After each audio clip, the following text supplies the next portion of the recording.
దేవునికి సమస్త మహిమ కలుగునుగాక. హల్లెలూయా. పరిశుద్ధమైన గ్రంథాలు తెరిచి ప్రభువు బల్ల ఆరాధన కొరకు ప్రభు మనకి సిద్ధపరిచిన ఆత్మీయ ఆహారం మనం చదువుకుందాం. అపోస్తుల కార్యములు 2వ అధ్యాయము 36వ వచనాన్ని మనందరం కలిసి చదువుదాం. మీరు సిలువ వేసిన ఈ యేసునే దేవుడు ప్రభువుగాను క్రీస్తుగాను నియమించెను. ఇది ఇజ్రాయేలు వంశమంతయును రూఢిగా తెలుసుకొనవలెను అని చెప్పెను. 37వ వచనం చదువుదాం. వారు ఈ మాట విని హృదయములో నొచ్చుకొని, సహోదరులారా, మేము ఏమి చేతుమని పేతురును కడమ అపోస్తలులను అడుగగా, పేతురు, మీరు మారు మనస్సును పొంది పాప క్షమాపణ నిమిత్తము ప్రతివాడును యేసు క్రీస్తు నామమున బాప్తిస్మం పొందుడి, అప్పుడు మీరు పరిశుద్ధాత్మ అను వరం పొందుదురు. హల్లెలూయా. ఈ ఉదయ కాలం కూడి వచ్చిన మీ అందరికీ కూడా నా హృదయపూర్వక వందనాలండి. దేవునికి మహిమ కలుగునుగాక. హల్లెలూయా. విందాము కొద్ది నిమిషాలు. యేసుక్రీస్తు ప్రభువారు చనిపోయిన తర్వాత ఆయన వాగ్దానం చేసినట్లుగానే 3వ రోజున ఆయన సజీవుడే తిరిగి లేచారు. స్తోత్రం చేద్దాం బిగ్గరగా. తిరిగి లేచిన తర్వాత ఆయన ఇంచుమించు 40 రోజులు కనిపించారు అందరికీ కూడా. ఆ కాలంలో దేవుని ఎడల ఆసక్తి కలిగిన ప్రజలకు ఇంచుమించు ఆయన ఒక్కసారే 500 మందికి పైగా కనిపించారు. ఆ మాట అపోస్తలుడైన పౌలు గారు పరిశుద్ధాత్మ ప్రేరేపణతో రాస్తూ 1 కొరింథీ పత్రిక 15వ అధ్యాయము 6వ వచనంలో స్పష్టంగా రాయబడిన మాట ఒకసారి మీరు చూస్తే, అక్కడ ఇంచుమించు 500 మందికి పైగా ఆయన ఒక్కసారే కనిపించారు యేసుక్రీస్తు ప్రభువారు. చదవండి. అటు పిమ్మట 500కు ఎక్కువైన సహోదరులకు ఒక్క సమయమంది యేసు ప్రభువారు కనిపించారు. ప్రభుకు స్తోత్రం చెప్తాము. ఎలాగని యేసు ప్రభువారు చనిపోయిన తర్వాత ఆయన తన దేహమును కనపరుచుకుంటూ, తాను మరణించినను సజీవుడే తిరిగి లేచారు అని తనకు తాను కనపరుచుకుంటూ ప్రజలందరినీ కూడా ఆయన నేను సజీవుడే తిరిగి లేచి ఉన్నాను అని రుజువుపరుచుకున్నారు. ఆ దినములు అయిపోయినాయి. ఆయన పరలోకమునకు ఎక్కిపోయిన సమయం ఆసనమైనప్పుడు తన శిష్యులకు ఆయన చెప్పిన మాట ఏమిటంటే, దేవుడు మీకు వాగ్దానం చేసిన మాట ప్రకారంగా పరిశుద్ధాత్మ దేవుడు మీ మీదకి వస్తారు, మీరు వేచి ఉండండి. అంతవరకు మీరు ఏ ప్రాంతములకు వెళ్ళొద్దు, ఎవరికి సాక్ష్యం చెప్పొద్దు. అయితే పరిశుద్ధాత్మ మీదకి వచ్చినప్పుడు మీరు శక్తి పొందుకుంటారు. ఆ శక్తిని బట్టి మీరు ఏం చేయాలంటే గలిలయ, యోదయ, సమరయ ప్రాంతానికి మీరు వెళ్ళి సువార్త ప్రకటించండి, మీరు నాకు సాక్షులుగా ఉంటారు. ప్రభుకు స్తోత్రం కలుగునుగాక. ఇవన్నీ ప్రకటించి యేసు ప్రభువారు వెళ్ళిపోయిన ఆ తర్వాత 50వ దినమున అపోస్తుల కార్యం 2వ అధ్యాయములో ఇంచుమించు 1వ అధ్యాయము చివరి వచనాల్లో వారందరూ కూడా మేడ గదిలో 120 మంది కలిసి ప్రార్థించారు. ఎంతమంది చెప్పండి అందరూ బిగ్గరగా. 120 మంది కలిసి మేడ గదిలో ప్రార్థన చేస్తుండగా దేవుడు వారికి వాగ్దానం చేసిన ప్రకారంగానే పరిశుద్ధాత్మ దేవుడు వారందరి మీదకి బలమైన వీచుతున్న గాలి వలె, అగ్ని జ్వాలల వలె వారి మీదకి ప్రభు బలముగా దిగి వచ్చారు. ప్రభుకు స్తోత్రం చెప్తాం బిగ్గరగా. ఆ బలమైన శబ్దం వారి మీదకు వస్తుంటుండగా చూస్తూ ఉన్న ప్రజలందరూ కూడా విభ్రాంతి పొంది ఆశ్చర్యపడ్డారు. పైగా పరిశుద్ధాత్మ వారి మీదకి బలముగా దిగి వచ్చినప్పుడు వారు అందరూ కూడా భాషలతో మాట్లాడారు. ఆ కూడి వచ్చే ప్రజలందరూ ఎలాంటి వారంటే చాలా భక్తిపరు వాళ్ళు. అపోస్తుల కార్యం 2వ అధ్యాయంలో చదవగలిగితే, అపోస్తుల కార్యం 2వ అధ్యాయము 5-6 చదవండి. ఆ కాలమున ఆకాశము కింద ఉండు ప్రతి జనములో నుండి వచ్చిన భక్తి గల జనులు యూదులు యెరూషలేములో కాపురముండిరి. ఈ శబ్దము కలుగగా జనులు గుంపులుగా కూడుకుని వచ్చి ప్రతి మనుష్యుడును తనకు తన స్వభాషతో వారు మాట్లాడుచుండుట విని కలవరిపడిరి. ప్రభుకు స్తోత్రం చేద్దాం బిగ్గరగా. ఆకాశము కింద ఉన్న జనులందరూ ఎక్కడికి వచ్చారంటే ఇప్పుడు ఆ మేడ గదిలో ప్రార్థిస్తున్న ఆ స్థలానికి వచ్చినప్పుడు వారి భాష మాట్లాడుతున్న భాష ప్రజలందరికీ అర్థమవుతుంది. ఏ ప్రాంతంలో వచ్చారో అక్కడ కింద రాయబడ్డాయి. నిజమే, చాలా పట్టణాలు వచ్చి అటువంటి ఆ ప్రాంత ప్రజలందరూ మాట్లాడుతున్న ఆ వారి భాష, వారి స్వభాషది. వారి గృహంలో వారు ఏమైతే మాట్లాడుతారో ఆ భాష వీరికి తెలియదు. యాక్చువల్గా ఎవరికి తెలియదు? మేడ గదిలో ఉన్న వారికి వారి భాష తప్ప మిగతా ఎవరి భాష వారికి తెలియదు. అలాంటి వారికట ఎంత ఆశ్చర్యం కలిగిందంటే, మన భాషతో వీరు మాట్లాడుతున్నారేంటి అని వీరి భాషతో వారు మాట్లాడుతున్నారంటే అని చెప్పి మిగతా వారి కోసం అందరూ కలిసి దేవుని మహిమపరుస్తున్నారని తెలిసింది వారికి. భాష దేనికోసం అంటే దేవుని మహిమపరచడం కోసమే. అపోస్తుల కార్యం 2వ అధ్యాయము 11 చదవండి. 2:11. అపోస్తుల కార్యం 2:11లో క్రేతీయులు, అరబీయులు మొదలైన మనమందరమును వీరు మన భాషలతో దేవుణ్ణి గొప్ప కార్యములను వివరించుట వినిచున్నామని చెప్పుకున్నారు. ప్రభుకు స్తోత్రం చేద్దాం బిగ్గరగా. ఏం చెప్పుకున్నారట వాళ్ళు? ఈ భాషలతో మాట్లాడుతున్నప్పుడు ఏమనుకున్నారట? మన భాషతో వీరు మాట్లాడుతున్నారు. అసలు వారికి భాష తెలియదు కదా. ఉదాహరణకి తెలుగు వారుగా మనకి హిందీ రాదు. వచ్చే ఎంతమందికైనా చాలా తక్కువ మందికి మాత్రం వస్తుంది. ఇప్పుడు వారు భాష మాట్లాడుతున్న భాషలో కొంతమంది ఏం మాట్లాడుతున్నారట? వీరికి తెలియని భాష వారు మాట్లాడుతున్నారు. వారు ఆ భాషతో మాట్లాడితే ఏం చేస్తున్నారట? వాళ్ళు దేవుని నామాన్ని గొప్ప చేస్తున్నారు. హల్లెలూయా, హల్లెలూయా. అయితే భక్తి గల యూదులకు అర్థమైంది దేవుని నామాన్ని గణపరుస్తున్నారండి. భక్తి లేని కొంతమంది అక్కడ ఉన్నారు. వారేమనుకున్నారు? అదే అపోస్తుల కార్యం 2వ అధ్యాయము 12-13 చదువుదాం. అందరు విభ్రాంతి పొంది ఎటు తోచక ఇదేమగునో అని ఒకరితో ఒకటి చెప్పుకునిరి. కొందరైతే వీరు కొత్త మద్యముతో వీరు మాట్లాడుచుండట విని నిండి ఉన్నారని అపహాస్యం చేస్తూ హేళన చేస్తూ కొంతమంది ఉన్నారట.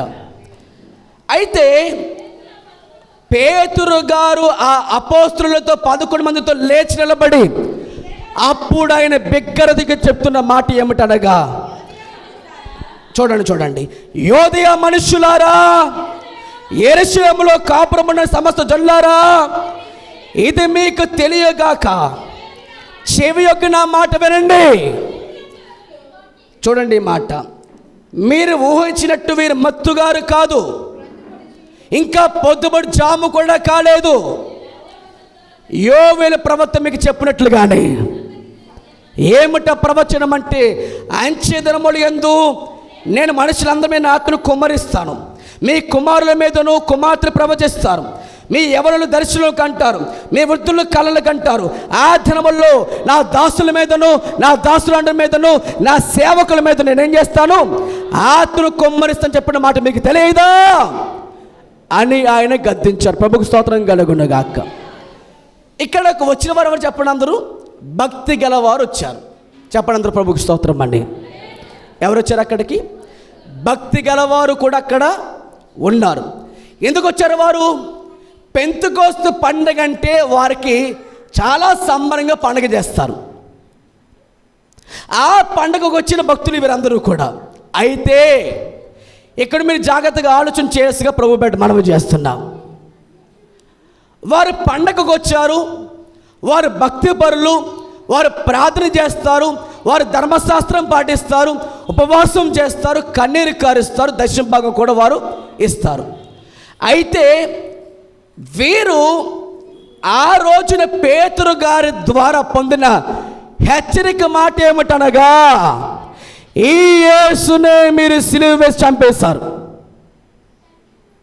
వీరు భక్తి పరులే, వీరు ప్రార్థన పరులే, వీరు కన్నీరు కార్చేవారే, వీరు దశభాగం ఇచ్చేవారే, వీరు వాక్యము కూడా పఠించేవారు, వాక్యాన్ని బోధించేవారే.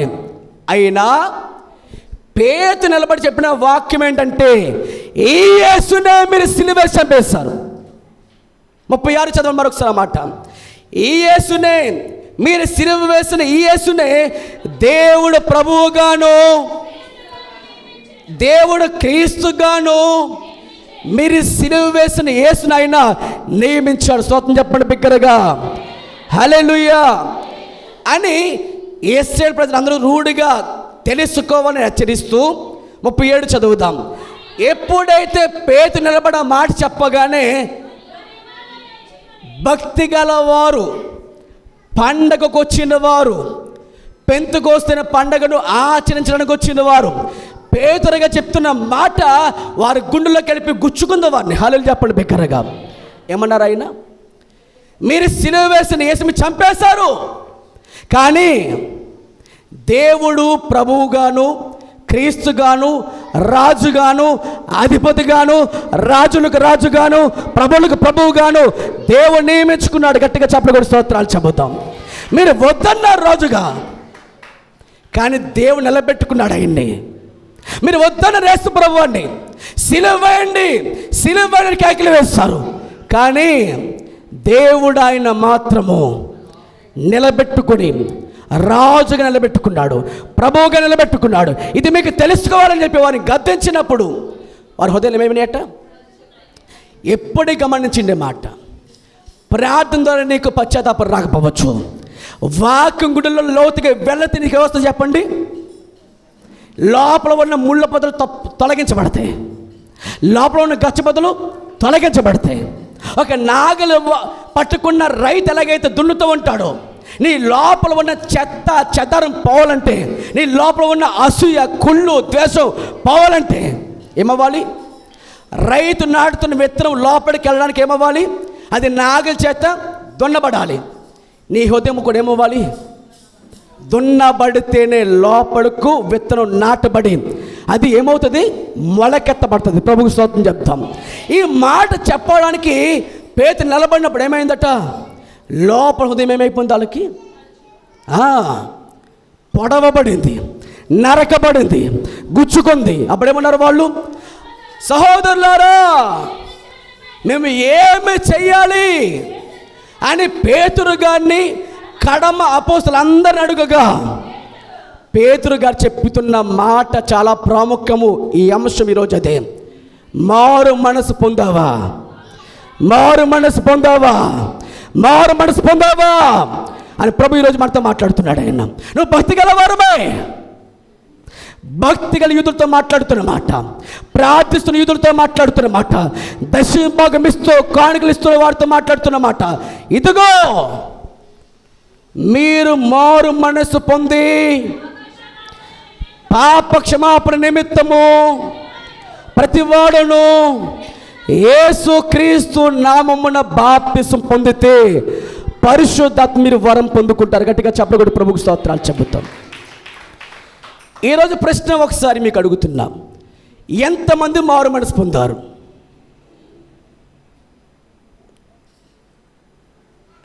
సమాధానం లేదేంటి? మీ దృష్టిలో మారు మనసు అంటే ఏంటి? బాప్తిసం తీసుకోవడం, అవునా? మారు మనసు అంటే అర్థం ఏంటి మీ దృష్టిలో? కొన్ని అలవాట్లు మానుకొని ప్రభువులోకి రావడం, అది మీ దృష్టి. వాక్యం ఇలా చెప్పట్లే. అలాగైతే పేతురు ఏమనాలి? మీరు ప్రార్థన చేసుకోండి, నేను నీటి బాబు మిస్ చేస్తాను, రండి, కాలువ ఎక్కడుందని అన్నాడా? ఏమన్నాడు ఆయన? మీరు భక్తి గల యూదులైనప్పటికీ కూడా మీరు యేసుని చంపని విషయం మీకేం లేదు, గ్రహింపు లేదు, మీకు అనుగ్రహం లేదు, మీకేం లేదు, అసలు యేసు ప్రేమ లేదు. ఆ యేసును మీరు తిరస్కరించారు. ఏమి కోరారు? బరబ్బను విడిచిపెట్టండి, సిలువను వేసేయండి యేసుప్రభు వారికి. మోసగించేవాడు మాకు రాజుగా కావాలి, ప్రేమను చూపించి యేసే మాకు వద్దు అని అన్నారు కదా. మీరు తిరస్కరించి తృణీకరించిన ఆయనను ప్రభు దేవుడుగాను క్రీస్తుగాను నియమించను. అయ్యా, మేము భక్తి పరులము, మేము ప్రార్థించేవారము, మేము కన్నీరు కార్చేవారము, మేము కాணிకలు ఇచ్చేవారము, ఉపవాసం చేయవారము అని అడగలేదు వాళ్ళు. వారు చెప్పిన మాట, ఇప్పుడు మేమేమి చేయాలయ్యా? నిజమే, 50 రోజుల క్రితం మేము ఏం చేసాం? ఆయన్ని సిలువేసి చంపాం. 50 రోజుల తర్వాత నీ ద్వారా ప్రభువు నాతో మాట్లాడుచున్న మాట ఏంటంటే, దేవుడు మాకు రాజుగా ఇచ్చిన యేసుని ఏం చేస్తాం? మేము సిలువేసి చంపుకున్నాం అనే పశ్చాత్తాపంతో ఏడుస్తూ వారు అడిగిన ప్రశ్న, ఇప్పుడు మేము ఏమి చేయాలి అని వారు మిక్కిలి ఏడుస్తూ అడుగుతుండగా అప్పుడు వారు చెప్పిన మాట, పేతురు గారు మీరు మారు మనసు పొందాలి. ఏం పొందాలి చెప్పండి? చెప్పండి గట్టిగా అందరూ కూడా, ఏం పొందాలి? మీరు ప్రశ్న, ఇప్పుడు మీరు మారు మనసు పొందారా? మీ దృష్టిలో మారు మనసు ఏంటంటే కొన్ని అలవాట్లు మానుకోవడమే. ఇది ఎలా? ఇది ఏ సువార్త చెప్పిన? బాప్తిస్మం ఇచ్చు యోహాను సువార్త. అదే యేసు ప్రభువారికి బాప్తిస్మం ఇచ్చినటువంటి యోహాను గారి సువార్త ఏమిటంటే, పరలోక రాజ్యం సమీపించి ఉన్నది, మారు మనసు పొందండి. ఏం పొందాలి? మారు మనసు పొందాలి. ఆయన సువార్త దేనికోసం అంటే, యేసు ప్రభువారికి మార్గమును సిద్ధపరచుటకు, సరళము చేయుటకు దేవుడు ఆయన నియమించుకున్నారు. వెలుగుగా ఆయన నియమించుకున్నాడు దేవుడు. ఆ యోహాను గారి సువార్త ఏమిటంటే, అక్రమంగా జీవిస్తున్న వారికి క్రమమైన జీవితమును చేస్తే చాలు, అది ప్రజలే చేయాలి. ఆ పని మారు మనసు పొందడం కోసం వారు ప్రయత్నం చేయాలి. చదవండి అందరూ, ఇప్పుడు తెరిచి వాక్యం క్రమంగా చదవండి. లూకా సువార్త. బహుశా మీరు కూడా ఇక్కడ ఉండిపోయి ఆగిపోయారు. లూకా సువార్త 3వ అధ్యాయం 9-10 చదవండి. ఇప్పుడే గొడ్డలి చెట్ల వేరున ఉంచబడి ఉన్నది కనుక మంచి ఫలం ఫలించని ప్రతి చెట్టు నరకబడి అగ్నిలో వేయబడిన చెప్పాను. అందుకు జనులు, అలాగైతే మేము ఏమి చేయాలి? అక్కడ సేమ్ ప్రశ్న ఏంటి? ఈ యేసు మీరు చంపేస్తారని ఏమన్నారు వాళ్ళు? అయ్యా, ఇప్పుడు మేమేమి చేయాలి? ఇక్కడ ప్రశ్న కూడా ఏంటి?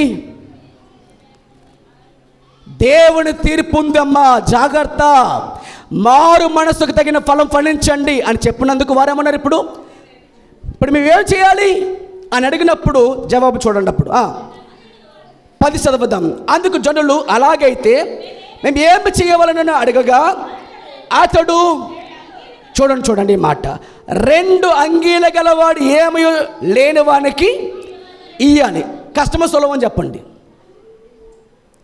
మీ దగ్గర 2 అంగీలు ఉన్నాయి, ఇలాంటి అంగీలు, లేనివాడికి ఇవ్వాలి. కష్టమో సులభమా?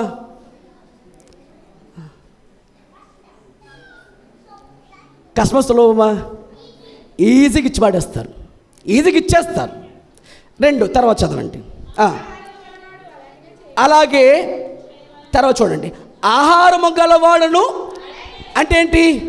నీకు ఆహారం సమృద్ధిగా ఉంది, లేని వారికి ఇవ్వాలి. ఇది కూడా చెప్పండి, కష్టమా సులభమా? నీ దగ్గర వస్త్రం ఉంది, ఒక వ్యక్తికి వస్త్రం లేదు, ఇవ్వడం సులభమే. ఆహారం లేదు, పెట్టడం కూడా సులభము.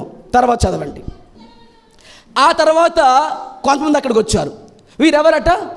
సొంక పని తీసుకొని ప్రజలను పీడించే సొంకపు గుద్దలు అక్కడికి వచ్చారు. వారేమన్నారు, సొంకర్లను బాప్తిసం పొందవచ్చి బోధకుడా మేమేం చేయాలి ఇప్పుడు అని అడుగుగా, అతడు మీకు నిర్ణయించబడిన దానికంటే ఎక్కువగా మీరు తీసుకోవద్దని వారు చెప్పాను. ఇది సులభమా కష్టమా చెప్పండి. ఉదాహరణకి జక్కీ జీవితంలో కూడా ఏం జరిగింది, రూపాయికి 4 రూపాయలు తీసుకుంటాడు. అది అన్యాయం కదా. ఇప్పుడు ఆ వ్యక్తి ఏమన్నాడు, ఇంకా యేసుప్రభు దగ్గర, అయ్యా ఎవరి దగ్గర అయితే అన్యాయంగా తీసుకున్న వారికి మళ్ళీ నేను ఇచ్చేస్తాడు. ఒక మాట, ఇది కొంచెం కష్టమైనా సరే ఇచ్చేయచ్చు. నెక్స్ట్ చదవండి, మీకు అర్థం చేసుకుని చెప్తున్నా. ఆహారం లేని వాడికి ఆహారం ఇచ్చడం ఈజీయే, వస్త్రం లేని వాడికి వస్త్రం ఇవ్వడం కూడా ఈజీయే. సొంకలు ఏమన్నారు, ఇప్పుడు వారు కూడా వచ్చిన బాధ కూడా మేమేం చేయాలన్నప్పుడు వారు ఏమన్నారు అక్కడ, మీకు నిర్ణయించబడిన దానికంటే ఎక్కువగా మీరు ఎవరి దగ్గర కూడా తీసుకోవద్దు. ఓకే, అలాగే మేము తీసుకోవచ్చు, బాప్తిసం రెడీ, సిద్ధమైపోవండి. ఆ తర్వాత చదవండి. సైనికులు వచ్చారు. ఇప్పుడు వారు అడుగుతున్నారు ప్రశ్న ఏంటది, మరి మేమేం చేయాలి ఇప్పుడు అని అడిగారు. అప్పుడు అందుకు చూడండి, అందుకతడు ఎవరిని బాధ పెట్టద్దు, ఎవరి మీదను అపనింద వేయొద్దు, మీ జీతములతో తృప్తిగా ఉండండి అని ఎవరు చెప్పాడు? ఆయన సైనికులకు చెప్పాడు. వారు పోలీసులు కావచ్చు, కలెక్టర్లే కావచ్చు, ఎవరైనా కావచ్చు. లంచం తీసుకోవద్దు, అపనింద వేయొద్దు, లంచం తీసుకోవద్దు, న్యాయం జరిగించాల్సిన మీరే అన్యాయం చేసి బాధ పెట్టద్దు. ఇది కూడా కష్టమా సులభమా? ఆహారం లేని వారికి ఆహారం పెట్టడం, అంగి లేకపోతే అంగి ఇవ్వడం, తర్వాత చెప్పాలి. సైనికులైతే వారికి ఏం చేయాలి, బాధ పెట్టకూడదు, అప్పనంత వేయకూడదు, నిందలు వేసేయకూడదు, తప్పు నాది కాదని. తర్వాత సొంకర్లు అయితే వారు ఏం చేయాలి, నిర్ణయించబడిన దానికంటే ఎక్కువగా వారు తీసుకోకూడదు. ఇవన్నీ కూడా ఎవరు చేయాలి? అక్కడికి వచ్చిన ప్రజలు చేసిన వారు ఏం చేస్తారు, చేస్తే ఏం చేయాలి వాళ్ళు అంటే, వారు దానికి నిర్ణయించబడి ఓకేనయ్య మేము ఎలా చేస్తాము అని అలవాట్లు మార్చుకొని, పద్ధతి మార్చుకొని, అక్రమంగా ఉన్న వారి జీవితం మార్చుకుంటే వారు ఏం పొందొచ్చు? ఇప్పుడు బాప్తిసం తీసుకోవచ్చు. మారు మనసుకు తగిన ఫలం ఫలించమని దానికి అది అర్థం. ఇది ఈజీయే కష్టమా చెప్పాలి. మీరు పాపంలో చనిపోవాలి, రక్షణ పొందండి అంటే కష్టం. కానీ అంగీ లేకపోతే అంగీ ఇవ్వడం, ఆహారం లేకపోతే ఆహారం ఇవ్వడం. ఒక మాట చెప్పండి, ఇక్కడికి వచ్చిన వారు అందరూ చేసిన పని అదే. ఇవి చేయడం చాలా ఈజీయే. ఎవరో అడుక్కునే వాళ్ళు వస్తారు, ఎవరో సహాయం చేయమంటారు, ఇస్తారు. అన్యాయం చేసిన జీవితం మీకు ఉంది, ఇప్పుడు న్యాయం చేస్తారు. మరి ఏం మార్చుకున్నారు మీరు? పద్ధతి మార్చుకున్నారంటే, అలవాట్లు మార్చుకున్నారంటే. ప్రశ్న, మార్పులు పొందారు మీరు ఏ బాప్తిసం ప్రకారంగా? గుర్తుపెట్టుకునే మాట, యేసు ప్రభువారు చనిపోక ముందు వరకు బాప్తిస కార్యక్రమం ఇలాగే ఉండేది. అలవాట్లు మార్చుకొని, అక్రమంగా చేసిన జీవితం మార్చుకునే పద్ధతిగా ఉంటే వారికి బాప్తిసం ఇవ్వచ్చు. ఇది ఇక్కడ చెప్పాల్సిన మాట ఏంటంటే, మనుషులుగా తన స్వతహాగా ఏం చేయాలి, మార్చుకోవాల్సిన పద్ధతి మార్చుకుంటే వారు బాప్తిసం తీసుకుని మారుమనసు పొందొచ్చు. కానీ యేసు ప్రభువారు చనిపోయిన తర్వాత ఇది బాప్తిసం కాదు. ఇలా చేస్తే మీరు మారుమనసు పొందినట్టు కాదు. ఎందుకనగా యేసయ్య నీ మార్పు కోసం, నిజం చెప్పాలంటే నీ మీద ఉన్న రుణముగా ఉన్న నీ పాపమును ఆయన మీద వేసుకొని, ఆయన మరణించి ఆయన రుణం చెల్లించిన వాడే నీ మీద మోపబడి ప్రతి నేరము, మోపము, ప్రతి పాపము కూడా ఆయన మీద వేసుకుని సిలువలో ఆయన వేలాడబడ్డాడు. హల్లెలూయా. నువ్వు పద్ధతి మార్చుకొని బాప్తిసం తీసుకుంటావు. ఇంకేమనుకోండి చెప్పండి, ఒక బీడీ మానేశానండి ప్రభులోకి వచ్చిన తర్వాత, ఒక మందు తాగడం మానేశారండి ప్రభులోకి వచ్చిన తర్వాత, ఒక సిగరెట్ కాల్చడం మానేశారండి ప్రభులోకి వచ్చిన తర్వాత. నువ్వు అనుకుంటే ఇప్పుడు ఏంటి, మారుమనసు పొందేశానండి. ప్రభు మరలా చెప్తున్న మాట, అది మారు మనస్సు కాదు. ఓకే, నువ్వు మానవు, మళ్ళా చేయడానికి ఎవరైనా ప్రేరేపిస్తే మళ్ళీ ఏం చేస్తావు నువ్వు? కుక్క తన వాంతుకు తిరిగినట్టు మళ్ళా తిరిగేస్తావు. మరి యేసు ప్రభు వారు ఎందుకని తన ప్రాణం పెట్టాలి ప్రభు అక్కడ? వారు ఎందుకని నొచ్చుకున్నారు వాళ్ళు? అందరూ పరిశుద్ధ గ్రంథం తెరిచి చదవండి ఆ మాట.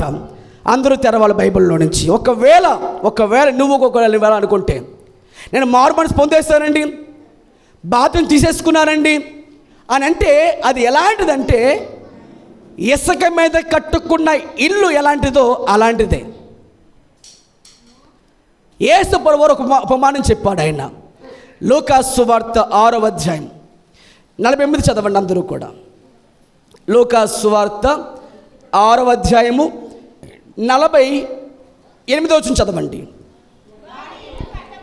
వాడు ఇల్లు కట్టవలనని ఉండి ఎలా తవ్వారంట? లోతుగా తవ్వితే ఏమొచ్చింది అక్కడ? బండ కనిపించింది. ఇప్పుడు దానిపై కడుతున్న ఇల్లు ఎలా ఉంటుంది? ఇప్పుడు స్ట్రాంగ్గా ఉంటుంది, బలముగా ఉంటుంది. హల్లెలూయా. ఇంకొక ఇల్లు ఉంది అక్కడ. ఏ ఇల్లు అది? ఇసుక మీద కట్టబడిన ఇల్లు. ఇది ఎలాంటిది? ఇసుక మీద కట్టబడిన ఇల్లు అయితే లోతుగా తవ్వాలా? మరేం చేయాలి? పైన తవ్వితే సరిపోద్ది. ఇది ఎలాంటి వాళ్ళంటే పైన అలవాట్లు మార్చుకుంటే సరిపోద్ది అనుకునే క్రమంలోకి వచ్చిన వారు కొంతమంది మారుమనసు పొందిన వాళ్ళు. ఇక్కడ ప్రభు ఏమన్నారు? ఇక్కడ లోతుగా తవ్వితేనే ఎవరు వస్తారు ఈలో నుంచి? క్రీస్తు బయటకు వచ్చును. ఎందుకనగా బండెవరు? చెప్పాలి. ఆ బండెవరు? 1 కొరింథీ 10వ అధ్యాయం ప్రకారంగా ఆ బండ క్రీస్తే. నీ హృదయం లోతులోంచి నువ్వేం చేయాలి? నీ అంతరంగం మార్చబడాలి. చెప్పండి, ఏం మార్చబడాలి? అంతరంగమే చాలా ప్రాముఖ్యమండి. పైకి వస్త్రం తెల్లబట్టలు వేసుకున్నావు, చెవులు తీసుకున్నావు, బంగారు ముక్కుబడి తీసేసుకున్నావు, అన్నీ తీసేసుకుని మతం మార్చుకొని బతుకు మార్చుకొని మోకరించావు అని అనుకుంటావు. వస్తువులు మార్చుకోవడం కంటే కూడా అంతరంగం మార్చుకుంటేనే అది నిజమైన బాప్తిస్మానికి మారు మనసు నిజమైన సాదృశ్యం. అది గట్టిగా స్తోత్రం చెప్పాడు బిగ్గరగా. అందుకే ప్రభు చెప్పిన మాట ఏంటి? మనుషులు పైరూపం చూచుదురు కానీ దేవుడు హృదయాన్ని చూస్తాడు. నువ్వు అనుకుంటున్నావు ప్రభువు కోసం ముక్కుపొడికి తీసేశానండి, ప్రభువు కోసం బంగారం సమర్పించుకున్నానండి, కానీ బతుకు మాత్రం మార్చుకోలేదండి.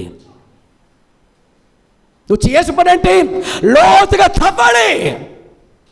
ఆ లోతు ఎక్కడా? నీ హృదయంలో లోతులను తవ్వుకోవాలి, గుచ్చబడాలి, పశ్చాత్తాపడాలి. వాక్యం చదివితే నీ గుండెలో మండుతూ ఉండాలి. వాక్యం వినబడుతుండగా అమ్మాయి మార్గంలో ఉన్న వారికి ఏమైందట? వారి గుండెలో మండిపోనియట. ఇప్పుడు ఎలాగానే పేతురుగా చెప్తున్న మాటకి ఏమయ్యారు? వారు కూడా హృదయములో నొచ్చుకున్నారు. పైకి కాదు, హృదయములో. అది ఎవరు చూశారు ప్రభు అంటే? ఆయన చూశాడు అక్కడ. లోతుగా హృదయమేనే అక్కడ హృదయం తెరవబడింది. అది ఎవరు చూశారు? దేవుడు తెరిచారు.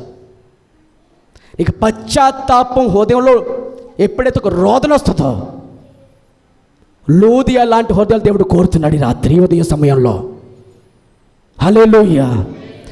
పేతురుగా వాక్యం చెప్పినప్పుడు తెరవబడిన హృదయాలతో నొచ్చుకున్న వారే ఇప్పుడు మేము ఏం చేయాలి అని అడిగినప్పుడు వారేమో కోరుకున్నారంటే, ఏం చేయాలనగానే మారు మనసు పొందమనగానే, అయ్యా మేము మారు మనసు పొందిన వారు అన్నారా? వాక్యములకు లోబడితేనే హృదయం తెరవబడుతుంది. ఆమేన్, ఆమేన్, హల్లెలూయా. అప్పుడు ఏమైందంట? ఇదిగో చూడండి, మీరు ఒకడంటే చూడండి ఇక్కడ ఆయన, ప్రతివాడును ఎవని పోలినోడు మీకు లోతుగా తెలియను. 48వ వచనంలో వాడి ఇల్లు కట్టవలని ఉండి లోతుగా త్రవ్వి బండ మీద పునాది వేసిన వాడిని పోలి ఉండను. అప్పుడేమవుద్ది? నువ్వు లోపల పశ్చాత్తాపంలోకి వచ్చి అంతరంగం మారిందనుకో, ఎక్కడ లోపల హృదయం మారితే ఏమవుతుందట? అప్పుడు ఎటువంటి సమస్యలకు వచ్చినా నీ జీవితం కూలిపోదు. శ్రమలు వస్తాయి, శోధనలు వస్తాయి. నువ్వు ఎక్కడ పడ్డావు? కట్టబడ్డావు. లోపల పశ్చాత్తాపం పొందుకున్నావు కాబట్టి లోపల నుంచి నీకు ఎప్పుడైతే మారుమనసు వచ్చిందో అప్పుడు నీకు అర్థమవుతుంది. శ్రమలు వస్తాయి, శోధనలు వస్తాయి, అలలు వస్తాయి, తుఫాన్లు వస్తాయి, వరదలు వస్తాయి. నేను చేయబడకూడదు, కుంగిపోకూడదని మనసు వస్తుంది. అదే పై పైన ఇసుక మీద కట్టుకునే నీ జీవితం అయితే వరదలు వచ్చినను, సమస్య వచ్చినను, శ్రమలు వచ్చినను నా జీవితం అయిపోయింది అన్నట్టుగా బాధపడతావు. ఇక నా జీవితము అయిపోయిందని. ఎందుకని చెప్పనా, నువ్వు పై పైన మార్చుకున్న అలవాట్లు అంతే. ఒకప్పుడు గుడికెళ్ళో, ఇప్పుడు చర్చికి వస్తావు. ఒకప్పుడు మసీదుకి వెళ్ళో, ఇప్పుడు ఎక్కడికి వస్తున్నావు? ఏం మార్చుకున్నావు చెప్పాలి. స్థలం మారింది, స్థానం మారిందా? ఏం స్థానం అది? నీ స్థానంలో చనిపోని యేసు నీలోకి వస్తే నీవు చనిపోవాలి. ప్రభుకు స్తోత్రం కలుగునుగాక. నువ్వు పాపంలో చనిపోతే క్రీస్తు నీలో జీవం నింపుతాడు ఆయన. ఆమేన్, హల్లెలూయా. ఇప్పుడు ఒక ప్రశ్న, నువ్వు చనిపోయావు మరి ఎందుకు ఈ మాట అడుగుతున్నానంటే, సిలువ వేసిన యేసునే దేవుడు ప్రభువుగాను, తర్వాత రక్షకునిగాను, క్రీస్తుగాను నియమించునాయన. ఇది నీకు తెలియాలంటే నీకు ఒక మాట గుర్తు రావాలి. వారు ఎందుకు నొచ్చుకున్నారు చెప్పనా? ఒకప్పుడు వారు సిలువ వేసినప్పుడు అసూయతో చంపేశారు ఆయన్ని. దేంతోటి? అసూయ. ఇప్పుడు అసూయ చనిపోతేనే యేసు జీవం వాళ్ళకి వస్తుంది. మత్తయి సువార్త, అందరూ తెరవండి బైబిల్లో నుంచి. మత్తయి సువార్త,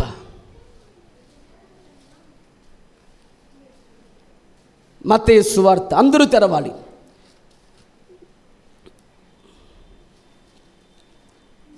మత్తయి సువార్త 27వ అధ్యాయము 16 నుంచి చదువుదాం. 16 నుంచి. ఆ కాలమందు బరబ్బా అనే ప్రసిద్ధుడైన ఒక ఖైదీ ఉండెను చెరసాలలో. కాబట్టి జనులు కూడా వచ్చి, పిలాతు, నేను ఎవరిని విడుదల చేయవాలని మీరు కోరుచున్నారు? బరబ్బానా లేదా క్రీస్తు అనబడిన యేసునా అని వారిని అడిగాను. ఏలయనగా వారు ఎలాట అసూయ చేత యేసును సిలువకు అప్పగించారు. ఎవరు వీళ్ళు? ఎవరు వీళ్ళు? ఎవరు వీళ్ళు? తను నమ్మిన యూదులే. ఈరోజు యేసు సిలువ వేస్తుంది ఎవరు అనుకున్నా చెప్పనా? అన్యులు కాదు, నీవే. నీవే నీవే సిలువ వేస్తున్నావా? దీన్ని ఆయన ఎందుకు సిలువ వేస్తున్నా చెప్పనా? నీ అసూయ చనిపోలేదు ఇంకా నీ జీవితంలో. నువ్వు అసూయలో చనిపోవాలి. ఎంతమంది ఇంకా పక్క వాళ్ళు అసూయపడతారు? ఇంకెంతమంది పక్కవారు ఎదుగుతుంటే వారు లేకుండా ఉంటున్నారు? నువ్వు అసూయపరుడవే. నేను ఇంకా దురాశ చనిపోకపోతే క్రీస్తు నీలో లేడు. నువ్వు దురాశలో ఉన్నావు, నువ్వు అసూయలో ఉన్నావు, నీలో ప్రేమ లేదు, నీలో ద్వేషమే ఉంది. అసూయతో ఆయన అప్పగించినట్లుగానే నీవు ఆయన అప్పగిస్తున్న ప్రభువుని. నీలో అసూయ చనిపోయిందా? నీ ద్వేషం చనిపోయిందా? ధనంపై ఆపేక్ష చచ్చిపోయిందా? డబ్బాస చచ్చిపోయిందా నీ జీవితంలో? గుర్తుపెట్టుకు మాట, నీలో ఉన్నది చనిపోకపోతే నీలో ఆయన ఇంకా జీవించలేదు అని గుర్తించుకో. దేవుని కంటే ఏది ఎక్కువ ప్రేమించినా అది చాలా ప్రమాదం. దాన్ని చంపుకోవాలి నువ్వు. కొలస్సీ పత్రిక 3:5 చదవండి. కొలస్సీ పత్రిక 3:5 చదవండి. ప్రభు వల్ల చెయ్యి వేయాలంటే నీకు ఇది అర్హత నీకు ఉండాలి. గుర్తుపెట్టుకు మాట. కావున భూమి మీద ఉన్న మీ అవయవములు అనగా జారత్వమును, అపవిత్రతను, కామాతురతను, దురాశను, విగ్రహపు ఆరాధన అయిన ధనాపేక్షను చంపకపోతే చంపేస్తే జాగ్రత్తది. నువ్వు చాలామంది ధనాన్ని కళ్ళు కత్తుకునే వారు లేరా? లక్ష్మీదేవండి కళ్ళ కత్తుకొని, ముద్దు పెట్టుకొని, జేబులు పెట్టుకుని డబ్బు కోసం నువ్వు చాలా తెగిస్తావు, అవసరమైతే చంపేస్తావు కూడా. ఉన్నాయి దినాలు లేవు ఇప్పుడు. డబ్బు కోసం అన్నను చంపుకున్న వారు లేరా? డబ్బు కోసం తమ్ముని చంపుకున్న వారు లేరా? డబ్బు కోసం కన్నా కొడుకుని కూతురు చంపుకున్న వారు లేరా? ఉన్నాడు. కారణం ఏంటి? ధనం ప్లేసు దేవుడి స్థలం ఎవరికి ఇచ్చావు? నువ్వు ధనానికి ఇచ్చేస్తావు, అది చంపేస్తుంది, జాగ్రత్త. అందుకే ప్రభు చాలా క్లియర్ రాసిన మాట, ధనాపేక్ష అయినా విగ్రహపు ఆరాధన అనేది కూడా. అందుకనే ఈరోజు నువ్వు కళ్ళకు దేన్ని అనుకుంటావు? ధనాన్ని ముద్దెట్టుకుంటావు. దేవుడు కావాలా? దేవుడు ఇచ్చేదాన్ని కావాలంటే, దేవా నువ్వు నాకు అవసరం లేదు, నువ్వు ఇచ్చేదాన్ని మాత్రం నాకు కావాలి, నువ్వు ఇచ్చిన పిల్లలు నాకు కావాలి, నువ్వు ఇచ్చిన ధనం నాకు కావాలి. కానీ ఎవరొద్దు నీకు? దేవుడు వద్దు.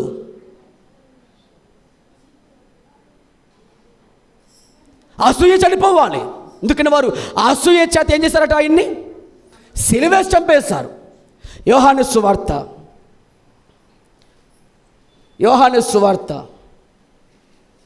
19వ అధ్యాయం.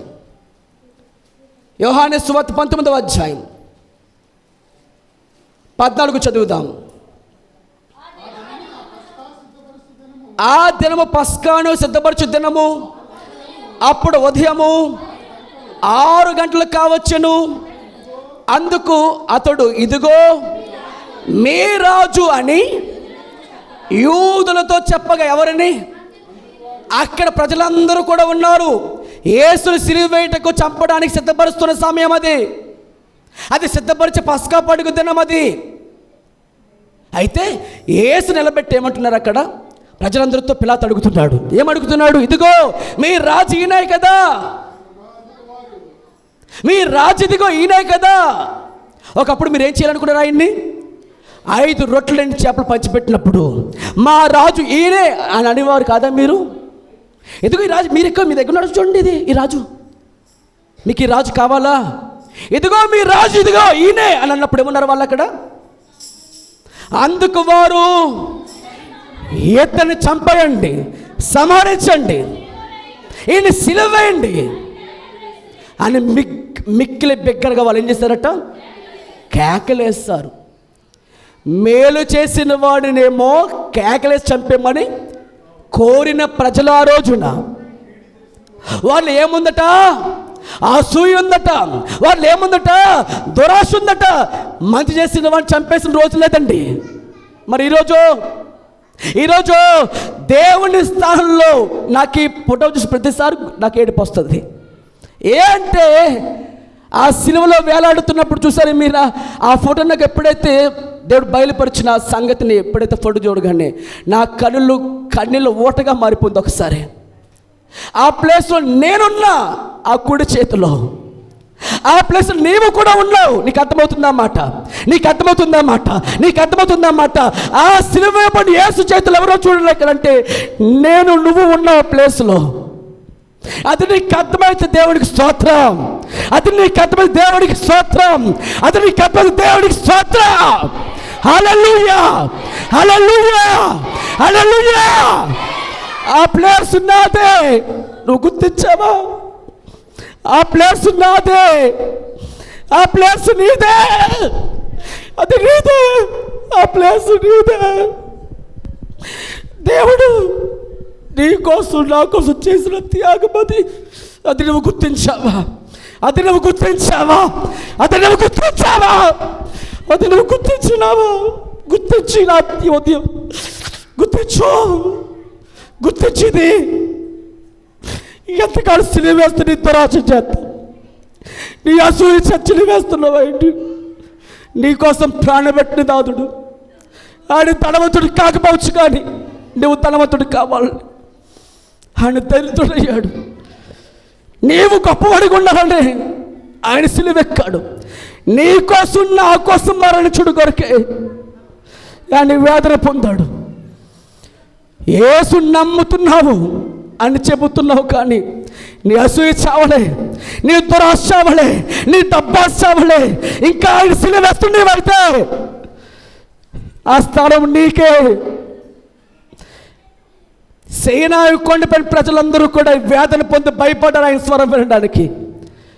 గొల్గొతలో కొండపై అయితే ఆయన ప్రేమ నీకు అర్థమైతే బలవంతం చేస్తుంది. ఆ ప్రేమ బలవంతం చేస్తుంది నిన్ను. ప్రభువా, ఇక జీవించేవాడు నేను కాదయ్యా, నీకోసం నేను జీవిస్తా ప్రభువా, అది నీకు తీర్మానం వస్తుందా? ఆ తీర్మానం నీకు వస్తుందా? గుర్తుపెట్టుకి మాట, ఆ స్థానము నీతో ఒకప్పుడు, కానీ యేసు నీ కోసం చనిపోయాడు, యేసు నీ కోసం ప్రాణం పెట్టాడు, యేసు నీ కోసం సజీవుడిగా తిరిగి లేచాడు. అది నువ్వు నమ్ముతున్నావా? నమ్మితేనే ఇక నువ్వు జీవిస్తున్నట్లు లెక్క. నువ్వు జీవిస్తుంది నీ కుటుంబం కోసం, నీ పిల్లల కోసం, నీ ఆస్తి కోసం కాదు.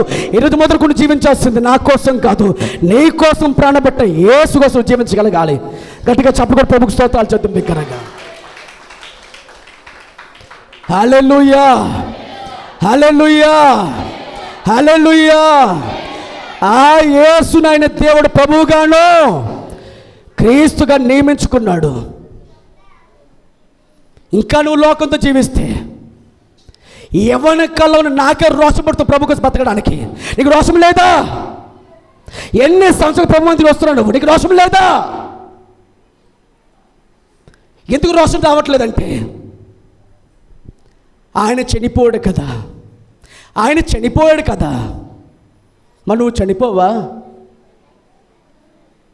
పేతురు రాసిన మొదటి పత్రిక క్రీస్తులో ఆయన చనిపోతే నీ సంతోషమేమో, ఆ మరణం ఎందుకు వచ్చిందో నువ్వు ఒకసారి గుర్తుపెట్టుకో. పేతురు రాసిన మొదటి పత్రిక 2వ అధ్యాయం 24 చదవండి. మనము పాపముల విషయమై చనిపోయి, ఏ విషయంలో చనిపోయట? మనమంటే ఎవరము? మనమందరమును పాపములో చనిపోయి నీతి విషయములో జీవించున్నట్లు ఆయన తానే తన శరీరమందు మన పాపములకు మ్రాను మీద మోసుకొనెను. ఆయన పొందిన గాయముల చేత మనకు స్వస్థత కలుగుచున్నది. ప్రభుకు స్తోత్రం కలుగునగా. ఆలోచించండి ఈ మాట. మనము పాపములో చనిపోతామనే ఆయన శిలువలో మరణించారు. మరి నువ్వు చనిపోయావా? ప్రశ్న మీకు అర్థమైందా? మీకు అర్థం అవ్వలేదేమో, మళ్ళీ చదివిస్తున్నాను. చదవండి, మరొకసారి మాట చదవండి. మనము అనగా ఎవరు? చెప్పు ఈ మాట. నేను కాదు, నువ్వు చెప్పే మాట మరొకసారి. మనము పాపములో విషయములో చనిపోయి నీతి విషయములో జీవించినట్లుగా ఆయన తానే, ఎవరైనా యేసు ప్రభువారు తానే తన శరీరమందు మన పాపములను మ్రాను మీద మోసుకొనెను. ఎందుకని చనిపోయారట? మనం పాపంలో చనిపోతామని ఆయన చనిపోతే మరి ఇంకా నువ్వు అబద్ధాలాడుతావు, ఇంకా నువ్వు దొంగ వ్యాపారాలు చేస్తావు, ఇంకా నువ్వు దేవుడికి ఇష్టం కాకుండా జీవిస్తావు అంటే అర్థం ఏంటి? నువ్వు చనిపోలేదు. మరి ఆయన కోరుతుందేంటి? నువ్వు పాపముల్లో చనిపోతావని నేను సిలువెక్కాను. మీరు పాపం విషయంలో చనిపోయి నీతిగా బ్రతుకుడానికి, జీవించడానికి ఆయన తానే సిలువను మన కోసం, ఆయన ఏ పాపమును చేయలేదు. మరి ఆయన ఎందుకు ఎక్కాలి? ఆయన కోరిందని చెప్పనా? ఒకటే, నువ్వు పాపంలో చనిపోవాలి. పాపం వల్ల జీతము అది చాలా ప్రమాదము. దానికోసం సిలువెక్కారు.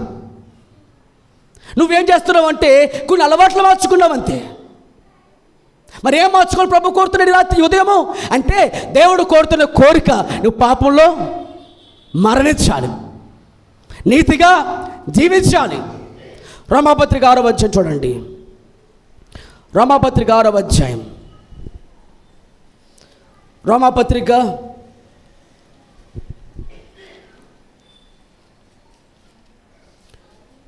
6వ అధ్యాయం, రోమాపత్రిక 6వ అధ్యాయము